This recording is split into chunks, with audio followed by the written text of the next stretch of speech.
Hi, this is Dr. Little. This is the audio description of the Breaking Boundaries Portable Piety Mini Museum for Spring 2026. And this is in response to some questions that students have asked me about how to do this project.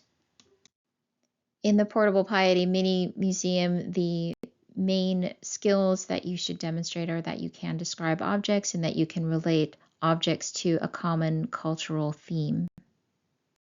In this class, we've talked about how the Jesuits embarked on the most successful, according to your author, advertising campaign in history, how they delivered the message of Christianity to places where they did not speak the language, that had different cultural traditions than what you would find in Western Europe. And they used portable objects such as paintings and sculpture and books. Not only did they carry these portable objects on the ships from Europe to these other countries, but they had to possibly travel with them by hand. So the objects had to be extremely light and durable, such as the objects that we've looked at. So you're creating your own mini museum of something about which you are similarly knowledgeable and or passionate. There are some samples on the Pinterest page, and then in the next slide, I have added samples from actual students from my past classes. So on the left, I had a student who really loved Nashville and used objects found at a craft store to represent Nashville. Another student was a chemistry major and used some of the symbols and printed out a tiny periodic table to represent that. Another student really liked this football team, and those of you who are better at sports than I am can probably identify which football team they're a huge fan of. And again, very simple. If you're not artistic, these examples are all fine. And then the last student was a nursing major and did a small version of a hospital wing and just cut and paste printed images of equipment and things that you might find in a hospital room. So on your explanation page, which is 1 page max, this is not a long piece, your name, the exhibition purpose. So in other words, what message is your mini museum bringing to this audience? And you need to assume that this audience is far away and perhaps does not speak the same language as you. The second thing is, does your collection have at least 5 different objects? So if you are making a museum of money, for example, please do not include 5 pennies. They need to be more different than that. And then how does each object represent your theme? So you'll have captions for each one. So there will be 2 or 3 sentence caption for each object you include in your mini museum.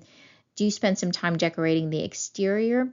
And how does that decoration or how does the appearance represent your theme? And 2 or 3 sentences on that. It does not have to be long. Again, it can be very simple, but just have some written explanation of why you chose colors, why you chose decorations, things like that.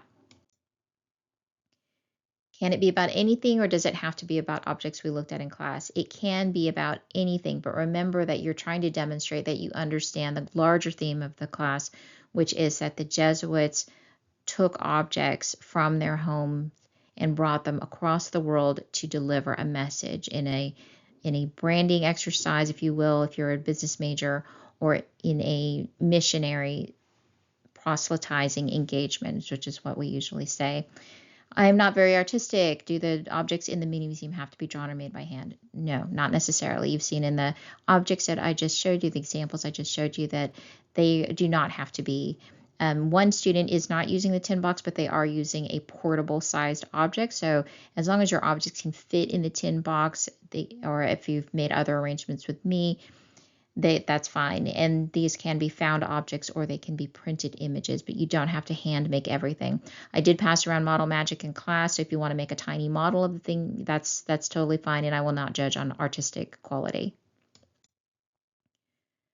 The last thing about this project is that you will comment on 2 projects other than your own. I will give you the forms to do that. So on Tuesday, we'll go around and look at other people's projects, and you'll answer these 3 questions.